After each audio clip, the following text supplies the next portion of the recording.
भूतारो भूतभव्यभवत्प्रभुः भूतकृद्भूतधृद्भावो भूतात्मा भूतभावनः भूतात्मा परमात्मा च मुक्तानां परमाङ्गतिः अव्ययः पुरुषः साक्षी क्षेत्रज्ञोऽक्षर एव च योगो योगविदां नेता प्रधानपुरुषेश्वरः नारसिंहवपु श्रीमान् केशवः पुरुषोत्तमः सर्वशर्वशिवस्थाणु भूतादिर्निधिरव्ययः सम्भवो भावनो भर्ता प्रभवः प्रभुरीश्वरः स्वयंभूशम्भुरादित्या पुष्कराक्षो महास्वनः अनादिनिधनो धाता विधाता धातुरुत्तमः अप्रमेयो हृषीकेशः पद्मनाभो अमरप्रभुः विश्वकर्मा मनुस्त्वष्टा स्थविष्ठः स्थविरो ध्रुवः अग्राह्यः शाश्वतः कृष्णो लोहिताक्षः प्रतर्थनः प्रभूतत्रिककुब्भामा पवित्रं मङ्गलं परम् ईशानः प्राणदः प्राणो ज्येष्ठश्रेष्ठः प्रजापतिः हिरण्यगर्भो भूगर्भो माधवो मधुसूदनः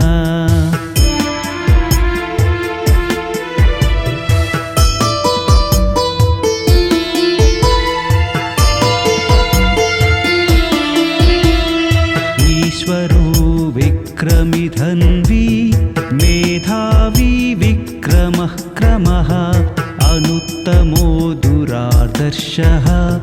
कृतज्ञः कृतिरात्मवान् सुरेश स्मरणं शर्मा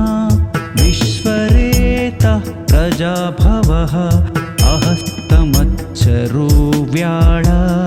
प्रत्ययः सर्वदर्शनः अजः सर्वेश्वरः सिद्धः सिद्धिः सर्वादिरच्युतः वृषाकपीरमेयात्मा सर्वयोगविनिःसृतः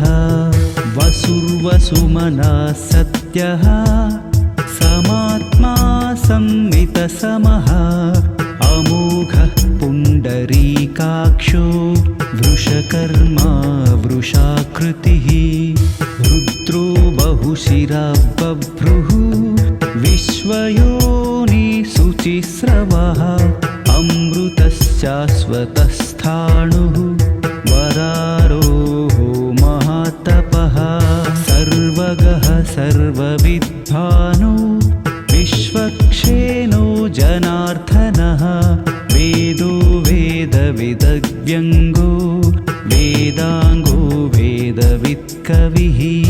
लोकाध्यक्षसुराध्यक्षो धर्माध्यक्षकृताकृतः चतुरात्मा चतुर्व्यूह चतुर्धंष्ट्रः चतुर्भुजः भ्राजिष्णु भोजनं भोक्ता सहिष्णु जगदादिजः अनघो विजयो जेता विश्वयोनिः पुनर्वसुः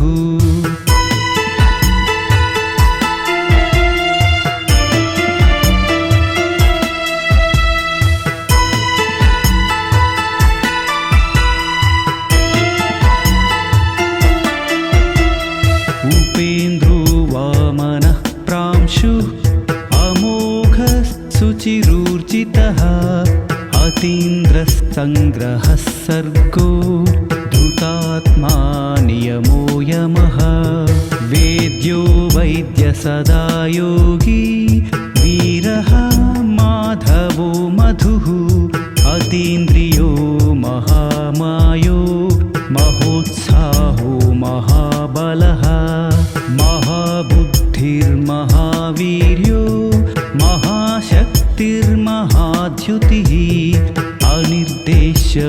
श्रीमान् अमेयात्मा महाद्रिधृत् महेश्वासो महीभर्ता श्रीनिवासः सताङ्गतिः अनिरुद्धः सुरानन्दो गोविन्दो गोविदाम्पतिः मरीचर्दमनोहंसः सुवर्णो भुजगोत्तमः हिरण्यनाभः सुतपाः पद्मनाभः प्रजापतिः अमृत्युः सर्वदृक्सिंहा सन्धाता सन्धिमान् स्थिरः अजो दुर्दर्शना शास्ता विश्रुतात्मा सुरारिः गुरुर्गुरुत्तमो धामा सत्यः सत्यपराक्रमः निमिषो निमिषस्रग्वी वाचस्पतिरुदारधिः अग्रणीर्गामणि श्रीमान् न्यायो नेता समीरणः सहस्रमूर्धा विश्वात्मा सहस्राक्षः सहस्रपात्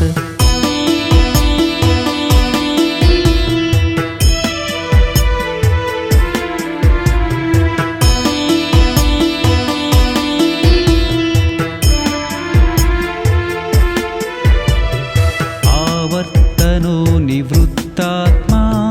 संवृतः सम्प्रमर्दनः अहः संवर्तको वह्नि अनिलो धरणीधरः सुप्रसादः प्रसन्नात्मा विश्वधृग्विश्वभुग्विभुः सत्कर्ता सत्कृतः साधु जह्नुर्नारायणो नरः असंख्येयो प्रमेयात्मा विशिष्टः शिष्टकृत्युचिः सिद्धार्थः सिद्धसङ्कल्पः सिद्धिदः सिद्धिसाधनः वृषाही वृषभो विष्णुः वृषपर्वा वृषोदरः वर्धनो वर्धमानश्च विविक्तः श्रुतिसागरः सुभुजो दुर्धरो वाग्मी महेन्द्रो वसुदो वसुः नैकरूपो बृहद्रूपः सिपिविष्टः प्रकाशनः ओजस्तेजो द्युतिधरः प्रकाशात्मा प्रतापनः बुद्धस्पष्टाक्षरो मन्त्रः चन्द्रांशुर्भास्करद्युतिः अमृतांशुद्भवो भानु शशिबिन्दुः सुरेश्वरः औषधं जगतः सेतुः सत्यधर्मः पराक्रमः भूतभव्यभवन्नाथ पवनः पावनो नलः कामः कामकृत्कान्ता कामः कामप्रदः प्रभुः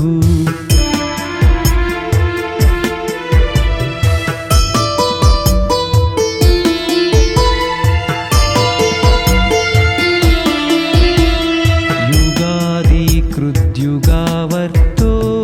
नैकमायो महासनः अदृश्यो व्यक्तरूपश्च सहस्राजिदनन्तजित्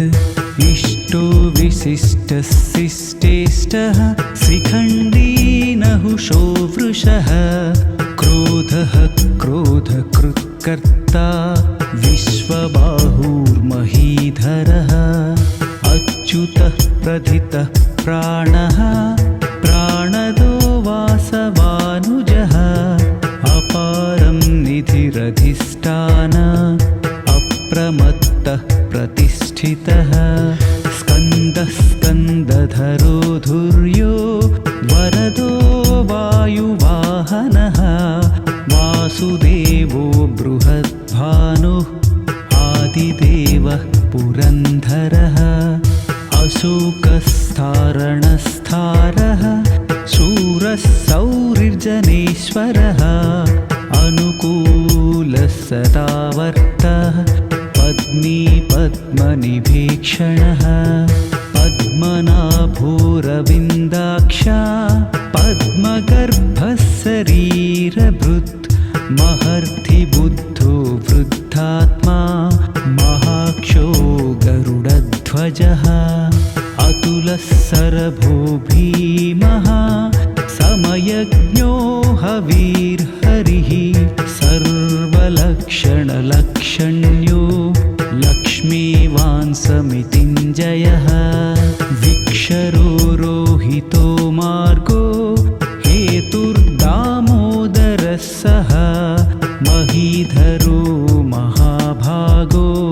वेगवानमिताशनः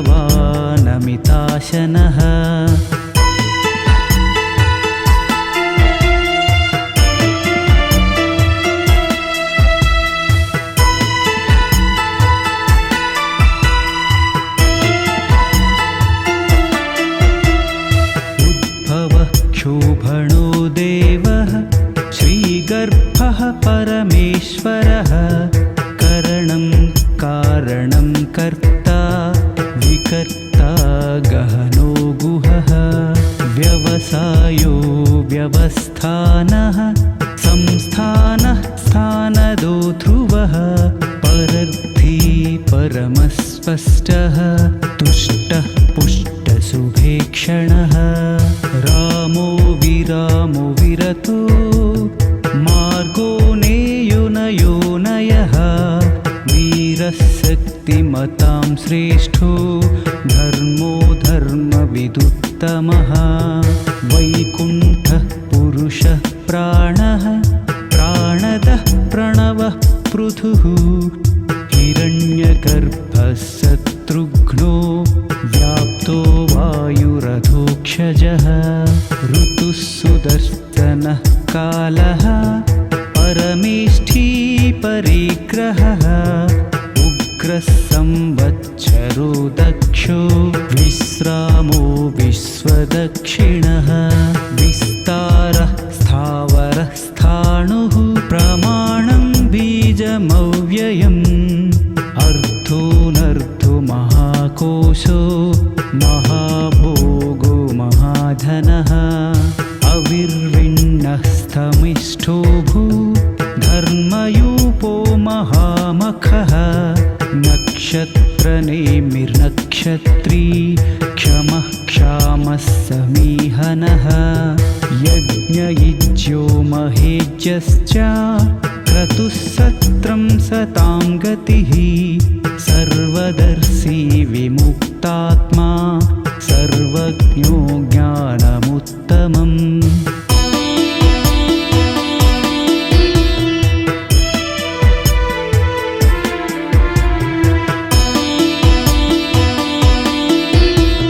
सुव्रतः सुमुखः सूक्ष्मः सुघोषः सुखदः सुहृत् मनोहरो जितक्रोधो वीरबाहुर्विदारणः स्वापनः स्ववसो व्यापी नैकात्मा नैककर्मकृत् वत्सरो वत्सलो वत्सी रत्नगर्भो धनेश्वरः धर्मकुब्धर्मकृद्धर्मी सदसत्क्षरमक्षरम् अविज्ञाता सहस्रांशुः विधाता कृतलक्षणः गभस्तिनेमि सत्त्वस्थः सिंहो भूतमहेश्वरः आदिदेवो महादेवो देवेशो देवभृद्गुरुः उत्तरो गोपतिर्गोप्ता ज्ञानगम्यः पुरातनः शरीरभूतभृद्भोक्ता कपीन्द्रो भूरिदक्षिणः सोमपो मृतपः सोमः पुरुजित्पुरुषत्तमा विनयो जय सत्यसन्धो दासार्हा स्वात्वतां पतिः जीवो विनयिता साक्षी मुकुन्दो मितविक्रमः अम्भो महावीरनन्तात्मा महोदधी स योऽन्तकः अजो महर्ह स्वाभाव्यो जितामित्रः प्रमोदनः आनन्दो नन्दनो नन्दः सत्यधर्मा त्रिविक्रमः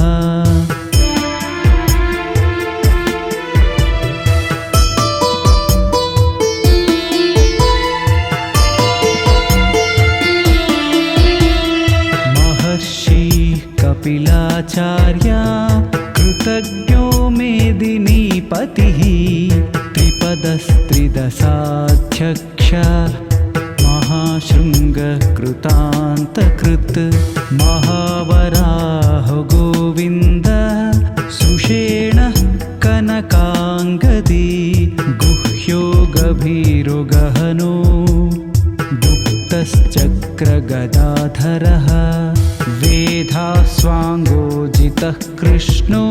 दृढत्सत्कर्षणोच्युतः वरुणो वारुणो वृक्षः पुष्कराक्षो महामनः भगवान् भगहानन्दी वनमालिहलायुधः आदित्यो ज्योतिरादित्यः सहिष्णुर्गतिसत्तमः सुधन्वा खण्डपरशुः दारुणो द्रविणः प्रदः दिवि स्पृक् सर्वदृग्वासो वाचस्पतिरयो निजः त्रिसामा सामगः सामा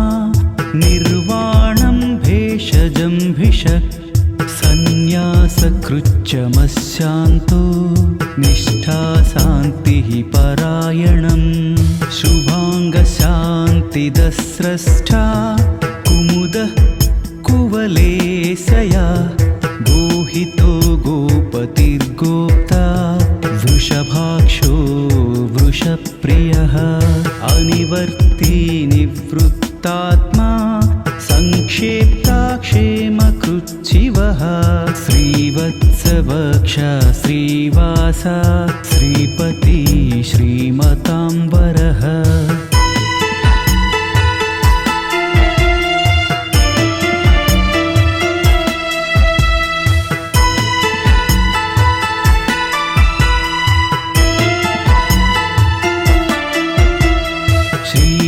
श्रीसः श्रीनिवास श्रीनिधिः श्रीविभावनः श्रीधरः श्रेयः श्रीमान् लोकत्रयाश्रयः स्वक्षस्वङ्गस्यतानन्दो नन्दिर्ज्योतिर्गणेश्वरः विजितात्मा विधेयात्मा सत्कीर्तिश्चिन्नसंशयः उदीर्न सर्वतच्चक्षुरनीश शाश्वतः स्थिरः भूषयो भूषणो भूतिः विशोकशोकनाशनः अर्चिष्मानर्चितः कुम्भो विशुद्धात्मा विशोधनः अनिरुद्धो प्रतिरथः प्रद्युम्नो मितविक्रमः कालनेमिनः वीरः शौरिः सूरजनेश्वरः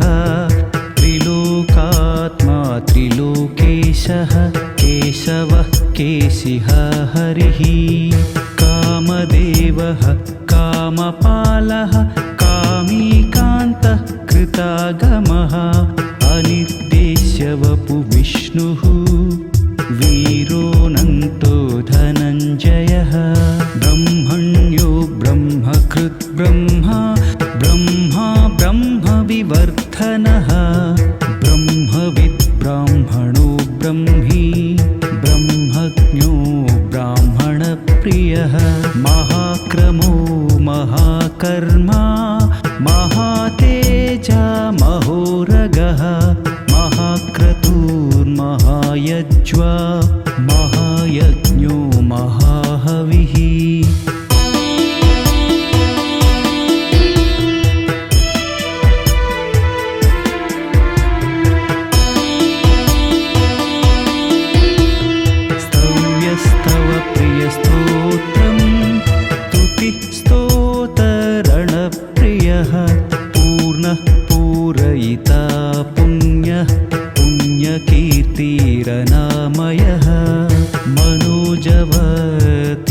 वैरकरो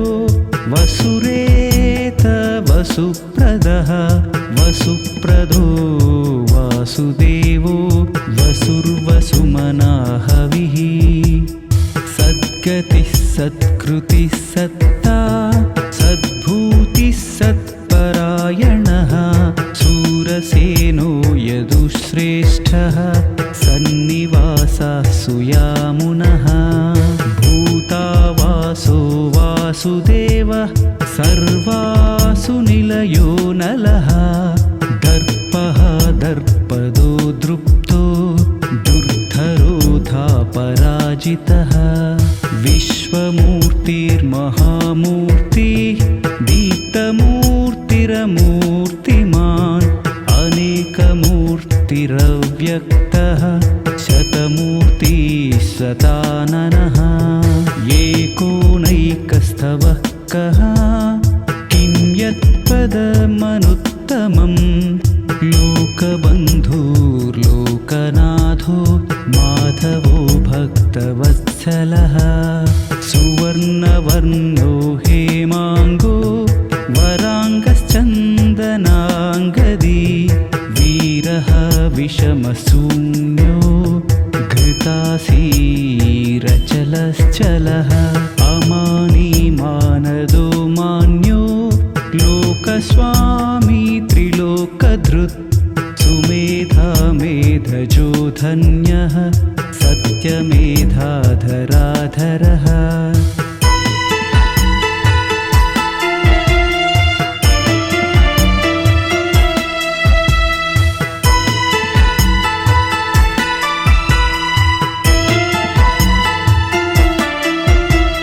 तेजो वृषो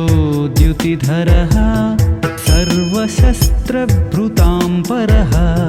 प्रग्रहो निग्रहो व्यग्रो नैकशृङ्गो गदाग्रजः चतुर्मूर्तिश्चतुर्बाहु चतुर्व्यूह चतुर्गतिः चतुरात्मा चतुर्भावः चतुर्वेदविदेकपात् समावर्तो निवृत्तात्मा दुर्जयो दुरतिक्रमः दुर्लभो दुर्गमो दुर्गो दुरावासो दुरारिः शुभाङ्गो लोकसारङ्गः सुतन्तुः तन्तुवर्धनः इन्द्रकर्मा महाकर्मा कृतकर्मा कृतागमः उद्भवः सुन्दरः सुन्दो रत्ननाभः सुलोचनः अर्को वाजसनः शृङ्गी जयन्तः सर्वविज्ञैः सुवर्णबिन्दुरक्षोभ्यः सर्ववागीश्वरेश्वरः महाह्रदो महागर्तो महाभूतो महानिधिः कुमुदः कुन्दरः कुन्दः पर्जन्यः पावनो निलः अमृतांशो अमृतवपुः सर्वज्ञः सर्वतोमुखः सुलभः सुव्रतः सिद्धः शत्रुजिः शत्रुतापनः न्यग्रोधोदुम्बरो स्वत्था चाणूरान्ध्रनिषूदनः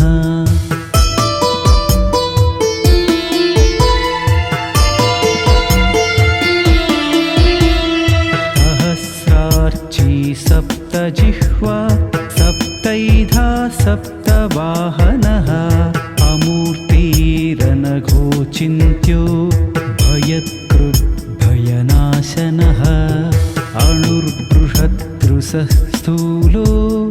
गुणभृन्निर्गुणो महान् अधृतत्वद्धृतस्वास्थ्य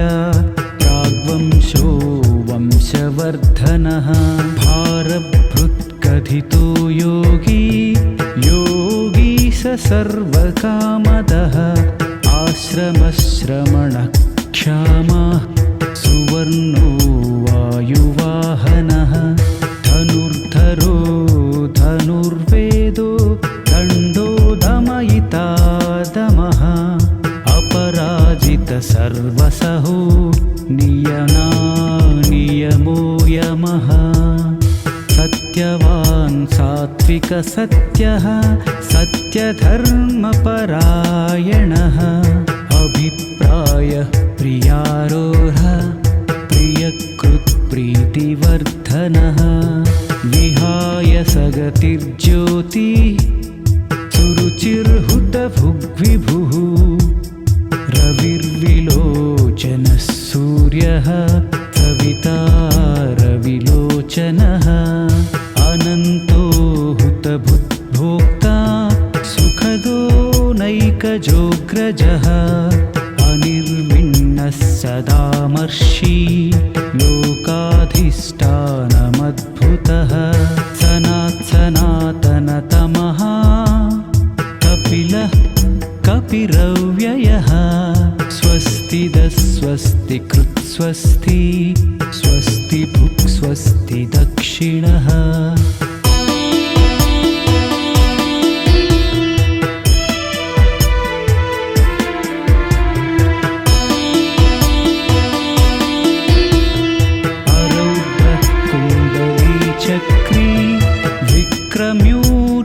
शासनः शब्दातिगशब्दसः शिशिरः सर्वरीकरः अक्रूरः पेशलो दक्षो दक्षिणः क्षमिणाम्बरः विद्वत्तमो वीतभयः पुण्यः श्रवणकीर्तनः उत्तारणो दुष्कृतिः स्वप्ननाशनः वीरः रक्षणो सन्तो जीवनः पर्यवस्थितः अनन्तरूपोऽनन्तश्रीः जितमन्योर्भयापः चतुरश्रो गभीरात्मा विदिशो व्यादिशो दिशः अनादिर्भूर्भुवो लक्ष्मीः सुवीरो रुचिराङ्गदः जननो जनजन्मादिः भीमो भीमपराक्रमः आधारनिलयो धाता पुष्पहासः प्रजागरः ऊर्ध्वगः सत्पथाचारः प्राणदः प्रणवपणः प्रमाणं प्राणनिलया प्राणधृत्प्राणजीवनः तत्त्वं तत्त्वविदेकात्मा जन्ममृत्युजरातिगः भूर्भुवस्वस्तरुस्तारः सविता प्रपितामहः यज्ञो यज्ञपतिर्यज्ञा यज्ञाङ्गो यज्ञवाहनः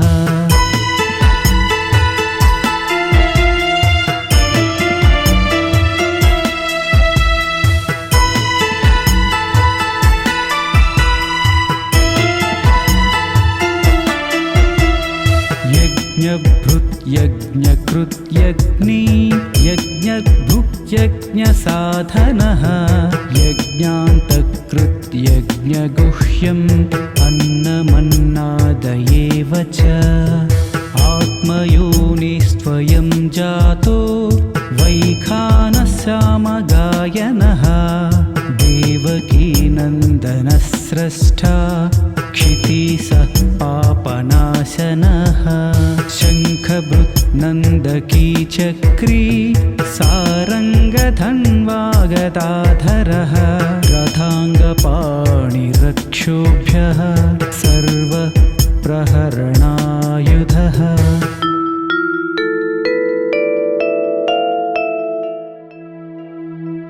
वनमाली गदी सारङ्गशङ्खी चक्री च नन्दकी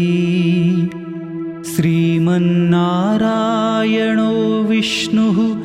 वासुदेवोऽभिरक्षतु वासुदेवोऽभिरक्षतु वासुदेवोऽभिरक्षतु वासुदेवोऽभिरक्षतु।